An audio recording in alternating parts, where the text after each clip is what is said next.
Prime Day es el 16 y 17 de julio. Con las ofertas épicas exclusivas para miembros Prime, recibe el reconocimiento que tanto mereces. ¡Wow! Gracias. Ni siquiera preparé un discurso. Quisiera agradecer a mi familia, que siempre necesita cosas. También a Sam, mi repartidor, por entregarme todas mis ofertas increíbles tan rápido. ¡Te adoro, Sam! ¡Mua! Compra ofertas en electrónicos, hogar y más este Prime Day, del 16 al 17 de julio.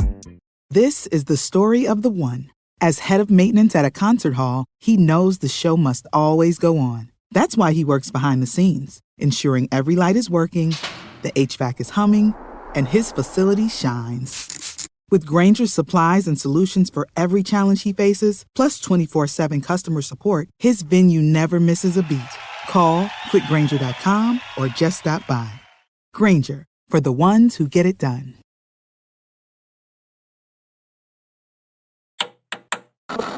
With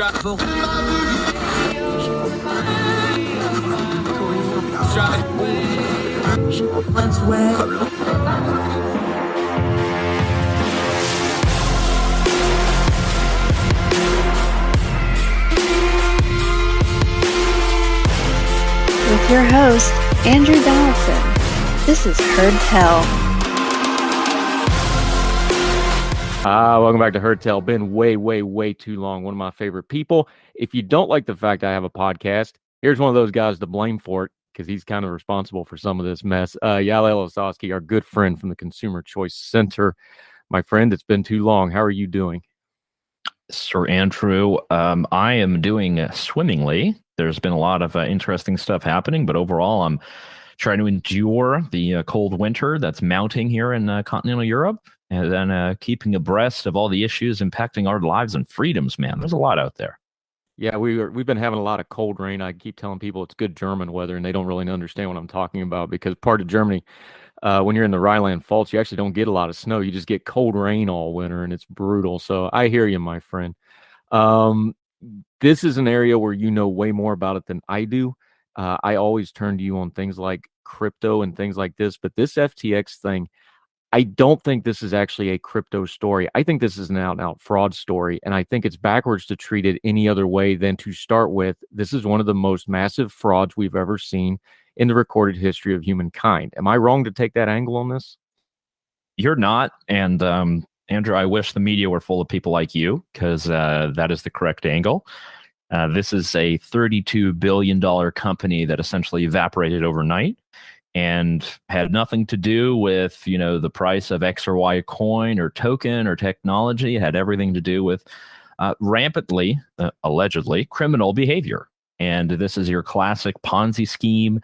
There's a lot of different scenarios where money was going in between various entities, and anyone who was a customer at the exchange of concern, FTX, finds that they don't have their funds there anymore. So I think there we can kind of paint the picture of the beginning of this. How far back do you want me to go? Because this goes way back into the summer.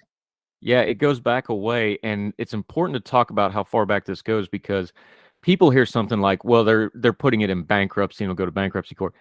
This is not going to be a bankruptcy. I've talked to multiple lawyers. I've talked to our friends that look, I've been through a bankruptcy personally. I know that process. There's no records. They cannot do a bankruptcy on this because there's no records. That's how bad this is. And that tells me, look, I'm a simple guy. If you're not keeping records from the go, you're not really a company to start with, because companies have to do things like compliance and reporting. There's no records. So as you take us back beyond this summer, even if you want to go all the back to the Alameda research and all that stuff, when you take us back, walk us back to that point and understand that there's no records of any of that. That's what tells me what I need to know about this situation right there. Exactly. Yeah, there's to go back to the very beginning, you got this kind of Wunderkind is the term that was used a lot, this kind of bushy-haired fella, Sam Bankman-Fried, and he started this group, the Alameda Research. So it began as a company that operated, throughout Barbados and the Virgin Islands and the Bahamas. And this was set up as a trading firm, your normal hedge fund. They would take risk, they'd take capital, make bets, do leverage. They do all of that. And the founding myth is that they were able to find a discrepancy in the price of the Bitcoin token in various Asian markets and South Korea specifically. And because of whatever arbitrage, they were able to build up significant capital. It was so much capital that they thought that they had the opportunity to create their own crypto exchange, which later became FTX. They set it up in the Bahamas. Sam Bankman-Fried, who's the CEO of FTX, moved there, continued with FTX, grew it into a crypto exchange, while at the same time Alameda Research, which was also the hedge fund that he was CEO of, was doing trades, and they were using various tokens. And essentially, the beginning of this really was very commingled. And from the very beginning, you had Alameda Research, which was sending money to FTX. FTX was sending money to Alameda. It was not very clear exactly which entity had which money. And these are all customer deposits. So you had various, individual consumers using this platform. You had entire other hedge funds. You had people like Kevin O'Leary from Shark Tank. And then you had a lot of the endorsement celebrities who later came on, who also were buying stock using this. And essentially what we had building up was this cryptocurrency exchange that existed around the world, but was only available to certain people because the US entity, that is FTX, really did not have that many customers. So a lot of people actually register with the international version of FTX, so the one that's regulated in the Bahamas, where it's a bit more lax. There aren't as many requirements in terms of your address, your date, your financial information, your driver's license. So a lot of people were using this in order to buy and trade cryptocurrencies. And going back to July was really when Sam Bankman-Fried came out in the fore. This is when we had a couple of Ponzi's that blew up in the summer. We had Terra Luna. Terra USD was this stable coin that was being used by certain areas, and once the Bitcoin price dipped, essentially this whole thing went bust. Big old Ponzi. We had 3AC, same thing. So you had a lot of bankruptcies and things that were forming in June, July of this year. And it was Alameda and FTX both that came together and started gobbling up some of these institutions. I'm thinking of BlockFi. I'm thinking of Voyager Digital. So these are various crypto brokerage services or exchanges or yield offering services. All that you need to know is that this company then took on a lot of those debts. And because the money was wishy-washy every which way, it was not really clear who was part of which organization, who was part of which firm. And by now we know that it was basically a conglomerate of about 150 different companies that were set up under these various umbrellas. There was capital that was moving back and forth. And what broke it all was a story in CoinDesk in late September, early October, which showed that the majority of the capital at Alameda Research were actually these tokens that were the base token for FTX. They call it the FTT token.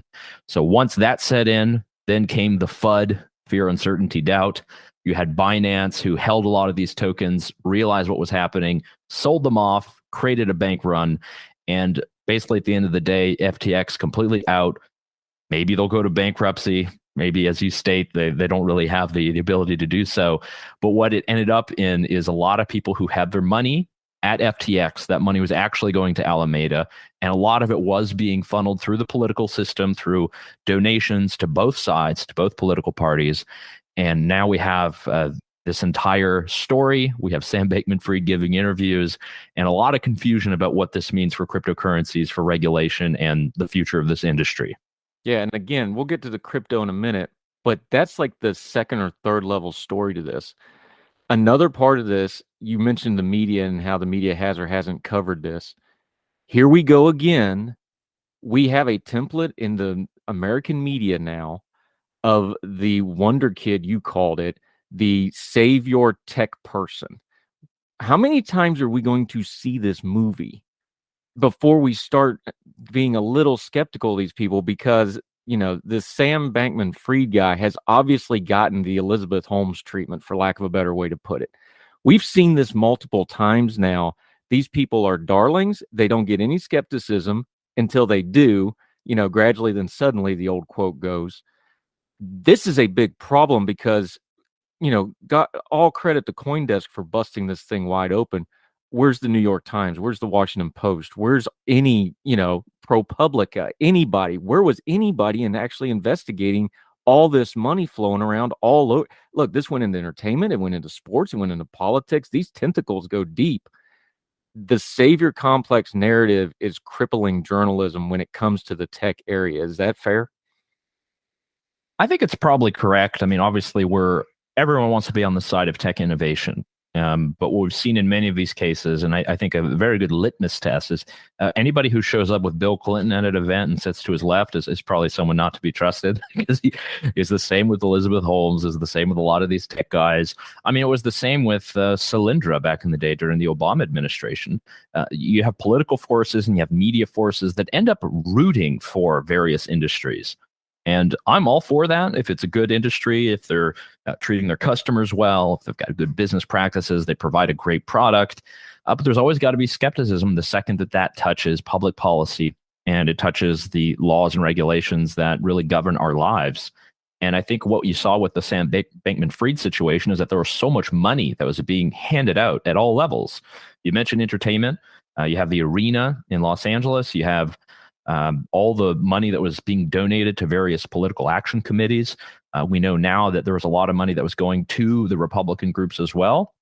We only have the public information on the Democratic giving in the very beginning of this, but we know that there was a lot of money that was being handed out to various committees who were dealing with different types of crypto regulation. And the hope was that FTX would be able to get a license better than any other company, and they were trying to set up the rules so that they would be advantaged. So, when it comes to the media, very much the same. There's this new outlet, Semaphore, that is out there that is staffed by many former New York Times journalists. They have to forever write in all of their articles that Sam Bankman-Fried is an investor, and he put a lot of money in that. I believe it's upwards of $100 million.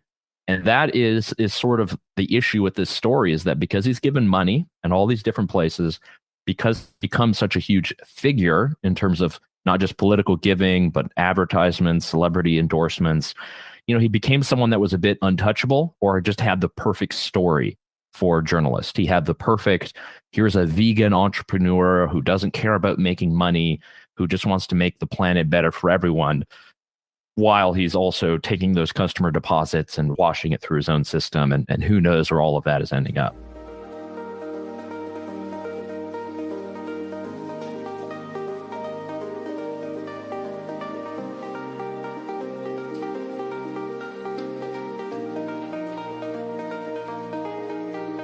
Prime Day es el 16 y 17 de julio. Con las ofertas épicas exclusivas para miembros Prime, recibe el reconocimiento que tanto mereces.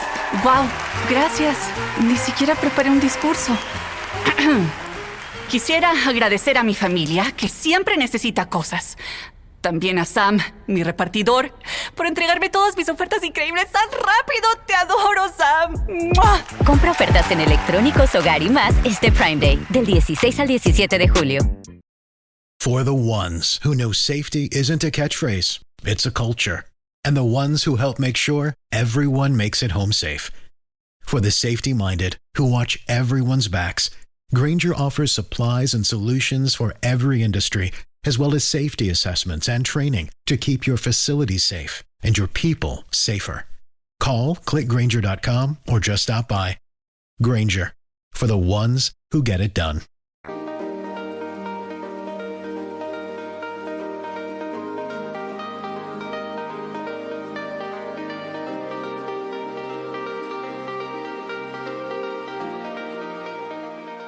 Yeah, Yael Ossowski joining us. Look, you have consumer choice beside your name on everything you do.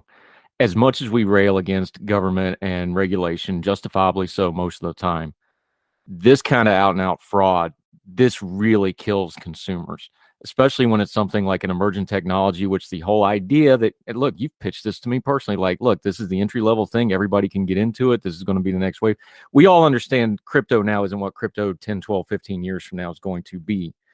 But when you have out-and-out fraud like this, and when it's in a new market like crypto, and you have a very old story of a con man who fit perfectly into the media narrative and the public's perception. Look, you get conned because you want to be conned. That's the way it goes. And people wanted to be conned here. take the consumer choice angle of this. This really hurts consumers and hurts consumers' confidence, especially on something that's an emerging market, right? Yeah, and I think as Consumer Choice Center, we were one of the first groups who actually put something out into the public and informed Congress of what was happening. So we started writing about it in late August, early September, and we sent letters to both the House Finance Committee and the Senate Agricultural Committee beginning in mid-October. By then, we had not yet seen the CoinDesk article. I believe it came out just after that. But already, all of the different summer shenanigans of SBF, of FTX, and Alameda Research, they were kind of on display. And our fear at the time was that, look, this guy has an in for the regulation, and things are going to be written in a way that will benefit him and the company, and are likely going to not only be bad for all future companies and competitors, but for all crypto consumers of the future, because something's going to happen, something's going to bust, it's going to cause prices to go down, they're going to lose confidence in the system. I mean, cryptocurrency as an industry itself used to be over $3 trillion. Now it's down to about 1 trillion. And, thanks to this, it might descend even further. And I think, again, it has to do with that elementary fraud and criminal aspect. And again, all of these things are illegal in the normal market for any other company. Insider trading, fraud, wire fraud, all this stuff. There are already things on the books. Hopefully they'll pursue it. But our good friend Sam Bankman-Fried here, he's been wined and dined and doing plenty of interviews, and I don't know if we're necessarily doing the right thing right now and just kind of letting this guy go off. So hopefully the justice system will work this time. Yeah, Yael Ossowski joining us. I think this is going to the justice system pretty quickly because, again, bankruptcy cannot touch this because there's not enough records to do it. That's kind of where this feels like it's going, and we'll see what happens there. You already mentioned it. You sent letters to Congress because y'all are smart and you know what's coming next. The overreaction and the do something cries. Congress doesn't have a great track record of do something, especially when it's a high technology, new technology sphere, because frankly, they don't know what they're talking about most of the time. We've watched those hearings. It's frankly embarrassing. I assume people like you who are big proponents of Bitcoin, the idea, not the fraud that we saw here with the FTX exchange, but the monetary system itself, you got to be a little worried right now because, boy, this is about as wide a door to kind of crack down and regulate as you're going to get in a long time. What do you see coming down the pike, and what do you think folks that are advocates for Bitcoin and things like this going forward should be looking to do right now to be proactive and get in front of it? Well, I'll give a counterintuitive answer that I myself, as a Bitcoin user who hold my own keys and have my own wallet, I feel great. Because my funds were not tied up in this exchange. My funds were not tied up in any of the exchanges that, went bust in the summer. And I think that's the kind of principal idea of cryptocurrencies. It's an alternative to the traditional banking system, and you are supposed to own your digital assets. And I think, unfortunately, for a lot of people who put their money on these different brokerages, exchanges, and the like, their stuff is tied forever. And who knows if they'll get it. And there's plenty of other bankruptcies. I'm getting all the emails all the time of these companies, BlockFi, Celsius Network, all the rest. So personally, I feel fine. As someone who pays attention to the political system and will be impacted on this at some level, yeah, I'm worried about it. And, there's a little bit of an infighting that's happening in D.C. There's a little bit of talk between the CFTC, Commodities Futures Trading Commission, and the SEC, Securities and Exchange Commission, about who should get to regulate what should the rules be. There are various propositions going on in the House and the Senate. Some of the loudest people are people like Senator Elizabeth Warren, who has never liked crypto from day one. I have an article that should come out this week, Andrew, about responding to her directly, because she's had a lot of pieces on this. If you're a progressive, if you care about the people who are downtrodden, you should actually be for cryptographic currencies, for things like Bitcoins. I think she errs in many ways. I think the biggest impact will be with, are we going to allow innovation to occur? Will we allow Americans to be able to take their funds and take them to an exchange or brokerage and get into cryptocurrencies in the first place? That's more what I worry about, are the on-ramps. If we regulate the on-ramps in a way that nobody can do it unless you give, the blood of your second child and every picture you've ever held and your social security number, it's going to be difficult. It's not going to grow. I see this as an alternative. So that's really what we need to protect. Yeah, it's funny you mentioned that. Yael Ossowski joined us. We just talked to our friend Danielle Zantilleri about this. In traditional things like real estate investment, where the SEC has regulations of you have to have so much financial income, or you are not quote unquote considered financially literate enough to invest, and that's it. It becomes a gatekeeping mechanism, which isn't fair. Let's zoom out for just a second while I got you, because you are based in Europe. You just spent some time in Brussels. This is one of those things where the EU and DC are probably going to regulate a little differently. We're also hearing things now about the EU and Twitter. You're over there. This technology stuff is global now. Talk about that balance between what the EU does in Europe and what DC is doing, and how that back and forth is really kind of pushing where technology is going, because these big companies, the Googles, the Facebooks, Meta, whatever we're calling it now, Twitter now is under their crosshairs. And now all this crypto stuff's going to be next. They've got to navigate both of those, and that's going to shape the future of a lot of this, isn't it? Yeah, and I would say if I was to sum up the European approach, it's regulate first, innovate later. So this is not, if you're trying to do anything innovative, the EU is hardly the first place you want to start. It's not your founding location. We'll just say that. But the different approaches, you have the European Union, both the Commission and the Parliament have put together like a markets and crypto assets piece of legislation. I've actually been trying to chase down the author of this. His name is Stefan Berger. He's a German fellow. He's a member of the European Parliament. So he's the architect of this. And he's made a lot of big claims that, the European legislation would not have allowed an FTX, which I find very laughable and bogus. And unfortunately, we have like a growing sort of, I don't want to say Luddite contingent amongst lawmakers, but I will say a lot of them who are way more skeptical of technology. And there are bad actors. There are bad actors in absolutely everything. But the answer is just to have good, smart policy that allows people to innovate. And what the EU is doing is they just want to clamp down. And that's kind of the only answer that the EU has. They don't talk about how we can have better tech investments or a better environment.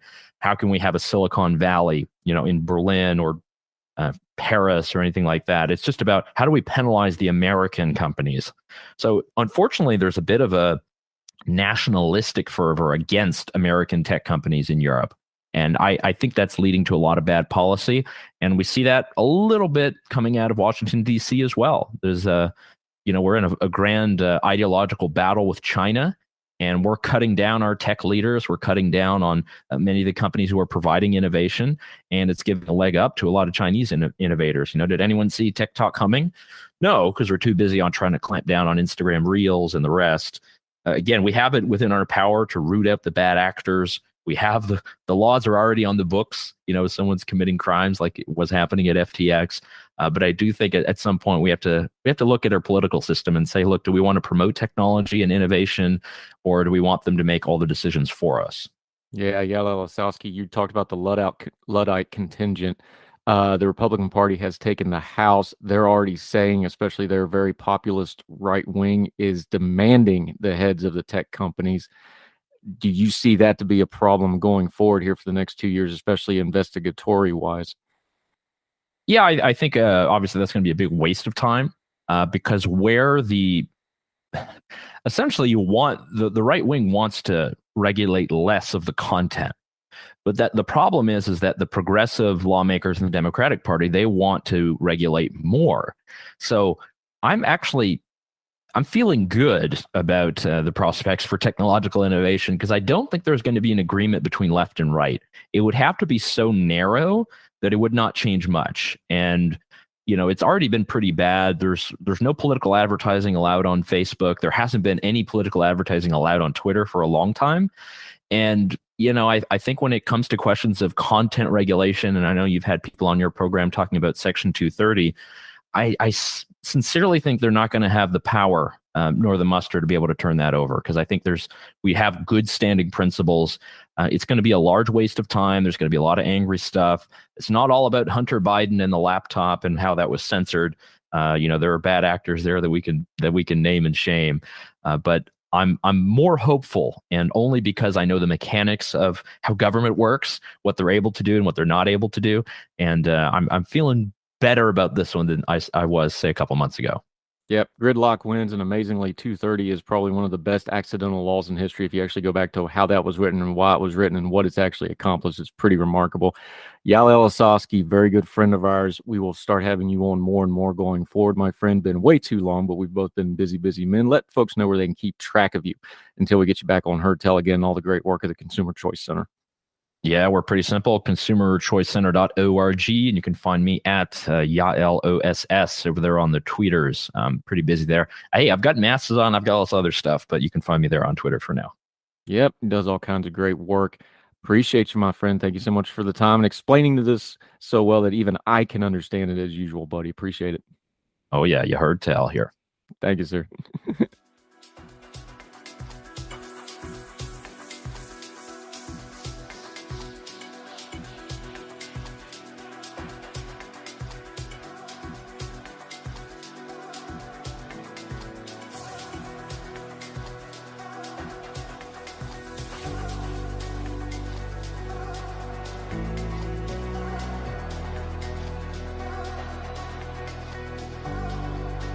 Prime Day es el 16 y 17 de julio. Con las ofertas épicas exclusivas para miembros Prime, recibe el reconocimiento que tanto mereces. ¡Wow! Gracias. Ni siquiera preparé un discurso. Quisiera agradecer a mi familia, que siempre necesita cosas. También a Sam, mi repartidor, por entregarme todas mis ofertas increíbles tan rápido. ¡Te adoro, Sam! ¡Mua! Compra ofertas en electrónicos, hogar y más este Prime Day, del 16 al 17 de julio. This is the story of the one. As head of maintenance at a concert hall, he knows the show must always go on. That's why he works behind the scenes, ensuring every light is working, the HVAC is humming, and his facility shines. With Grainger's supplies and solutions for every challenge he faces, plus 24/7 customer support, his venue never misses a beat. Call quickgrainger.com or just stop by. Grainger, for the ones who get it done.